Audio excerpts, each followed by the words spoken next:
demonstration of practical food relief on Berlin's Iron Curtain border, thousands of East Germans swarm around stands in the West Berlin borough of Kreuzberg to buy milk and fruit, a luxury in the Soviet-controlled zone.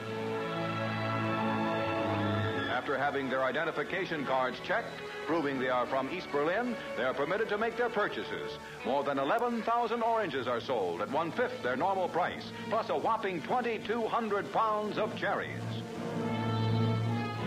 Mayor Willie Cressman, who devised the scheme, helped supply the crowds, which make a mockery of communist claims of bulging food stocks. From many lands and in many costumes, visitors come every year to the peaceful town of Langolen in North Wales for its annual International EISTEDDFOD, a picturesque folk festival. About 20 nations are represented. It's a scene of cheerful competition. Queen Elizabeth and the Duke of Edinburgh join the merrymakers to preside at the contests. Of course, there's dancing and song.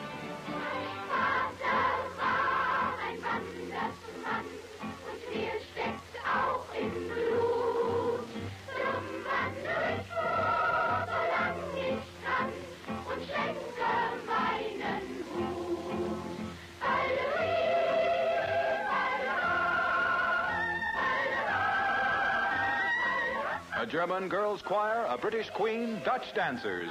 Goodwill in an uneasy world.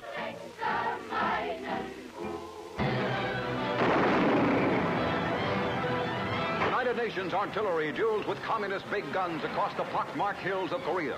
Replacements trudge toward the front, where a sea of red soldiers threatens Allied positions.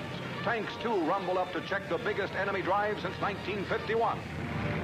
The wounded, having yielded their places in the front lines, can now begin the pain-racked journeys to hospitals. Helicopters speed the gravely wounded away from the deadly shell fragments and screaming rock splinters.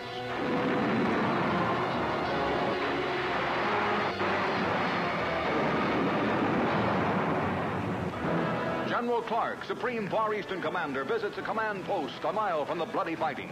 During his brief on-the-spot tour of the battle area, he is reported to have delivered instructions to the Allied truce team.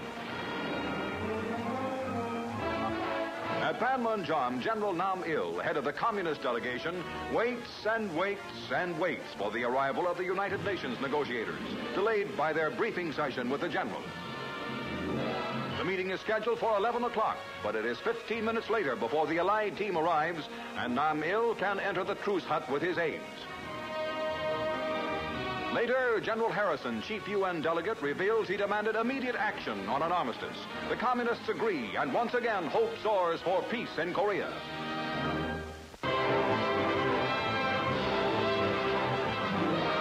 In his swept-wing Sabre jet, pilot William Barnes is set for a crack at the world speed record at Salton Sea, California. The sleek, silvery craft is carrying a full military rocket armament and weighs 9 tons as it streaks past.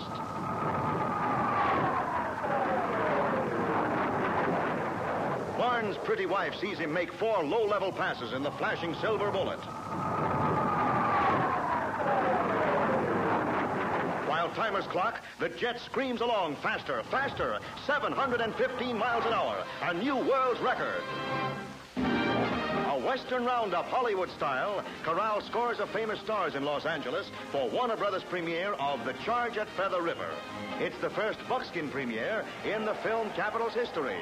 The cast of the 3D adventure drama is greeted by thousands of fans. There's Guy Madison, the star of the movie. And Will Rogers Jr. Lovely Jean Crane and her husband Paul Brinkman arrive. And now the crowd is watching beautiful Zsa Zsa Gabor, who forgot her buckskins. Here's Merv Griffin, May Wynn, and Jim Brown. Jack Warner arrives with daughter Barbara. An Indian princess hands him a letter from Oklahoma Governor Murray asking that the Indians win just one 3D Western. At a sprawling tent city near Newport Harbor, California, 50,000 Boy Scouts make the symbolic opening ceremonies of their 3rd National Jamboree a stirring panorama of freedom. From all parts of the nation, from more than a dozen foreign countries they come to live together, trading hometown talk and swapping native skills. A mammoth pair of Levi's marks the campsite of the Texas delegation, one of the biggest groups attending the week-long festival. The Scouts are a lesson of unity in their great adventure, living together in a striking demonstration of democracy in action.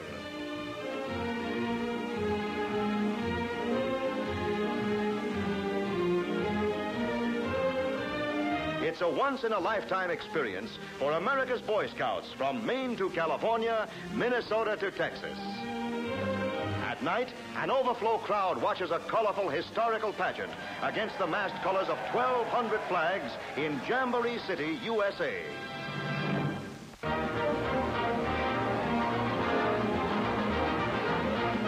It's an old familiar story in the Silver Jubilee running of the $154,000 Arlington Classic in Chicago. Native Dancer, making his move there in fourth place, is pounding toward the first place jackpot of almost $100,000 in the world's richest race for 3-year-olds.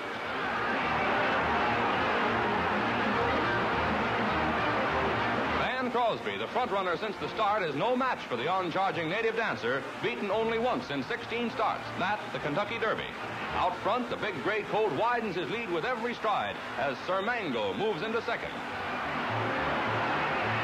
A thrilling combination of grace and power, the long-legged Native Dancer becomes horse racing's 6th all-time money winner as he romps to a 9-length victory in the Arlington Classic.